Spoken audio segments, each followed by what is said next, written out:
ഞാൻ നിങ്ങളോട് പറഞ്ഞില്ല.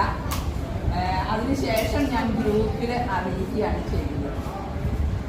അപ്പോൾ നോർമലായിട്ട് വെറുതെ വേറെ പ്രശ്നങ്ങളൊന്നും ഇല്ലല്ലോ. നോർമലായിട്ട് നിങ്ങളുടെ ക്ലാസ് ഇങ്ങനെ കണ്ടിന്യൂസ് ആയിട്ട് പോവുക. ജൂലൈ 5-ാം തീയതി പരീക്ഷയാണ്. നിങ്ങളുടെ സി മാർക്കും കാര്യങ്ങളും ഒക്കെ റെഡി ആക്കിയിട്ടുണ്ട്. നിങ്ങളതിനെക്കുറിച്ച് ബേജാറ് ചെയ്യേണ്ട. എന്താവും അതൊക്കെ റെഡിയാണ്, എല്ലാം റെഡിയാണ് കേട്ടോ. സി മാർക്ക് ഇനി പരീക്ഷ എഴുതി നല്ല റിസൾട്ട് ഉണ്ടാക്കുക. ദേവദാറിനെ സംബന്ധിച്ചിടത്തോളം നല്ലൊരു റിസൾട്ട് നമുക്ക് എല്ലാ കാലവും ഇവിടെ പ്രസൻറ്റ് ചെയ്യാൻ സാധിച്ചിട്ടുണ്ട്.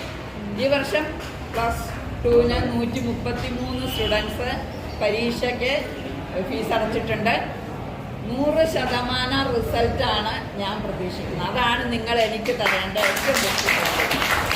എനിക്ക് അഭിമാനിക്കാം. എൻ്റെ ലീഡർഷിപ്പിൽ ഞാൻ പഠിപ്പിച്ചു വിട്ട എൻ്റെ സ്റ്റുഡൻസ് 100% മാർക്കോടുകൂടി ദേവദാറിൽ നിന്ന് പാസ്സായി എന്ന് പറയുമ്പോൾ അതാണ് ഏറ്റവും സ്റ്റുഡൻസ് എന്ന നിലയിൽ നിങ്ങൾ ടീച്ചേഴ്സിന് നൽകുന്ന, എനിക്ക് മാത്രമല്ല ടീച്ചേഴ്സിന് നൽകുന്ന ഏറ്റവും ബെസ്റ്റ് കോംപ്ലിമെൻറ്റ്. അപ്പോൾ എല്ലാ ദിവസവും സമയം ഒരു മണിക്കൂറൊക്കെ ഇരുന്ന് നന്നായിട്ട് വായിച്ച് പുസ്തകങ്ങൾ ഒരുങ്ങുക, പരീക്ഷയ്ക്ക് വേണ്ടി തയ്യാറാകുക. പിന്നെ ഇനി എന്താണ് ഇനി പറയാൻ? നമ്മളെല്ലാ ദിവസവും ഓരോരുത്തരും ഫോൺ വിളിക്കുന്നു, ഞാൻ സംസാരിക്കാറുണ്ട്. ചിലർക്ക് എന്നെ പേടിയാണ്, എൻ്റെ ശബ്ദം കേൾക്കുന്നത് പോലും പേടിയാണ്. എന്നിട്ട് അവർ ആരെങ്കിലും ഒരു മീഡിയേറ്ററെ വെക്കും സംസാരിക്കുന്ന. എനിക്ക് സംശയം എൻ്റെ ഭാഷ മനസ്സിലാകാത്തത് കൊണ്ടാണോ എന്നുള്ളതാണ്. അപ്പോൾ പിന്നെ എന്തിനാ പേടിക്കുന്നത്? ഞാൻ അങ്ങനെയൊക്കെ തന്നെയാണ്. പിന്നെ ഞാനൊരല്പം സ്ട്രിക്റ്റും കൂടിയാണ്.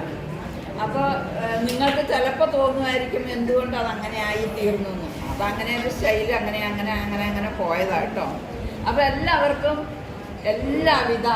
പരീക്ഷയുടെ എല്ലാവിധ മംഗളങ്ങളും നേർന്നുകൊണ്ട് ഈ മുഹൂർത്തത്തെ ധന്യമാക്കി തീർന്ന എനിക്ക് വേണ്ടി ഒരു ദിവസം ചെലവഴിച്ച എല്ലാവർക്കും ഒരിക്കൽ കൂടെ നന്ദി പറയുന്നു.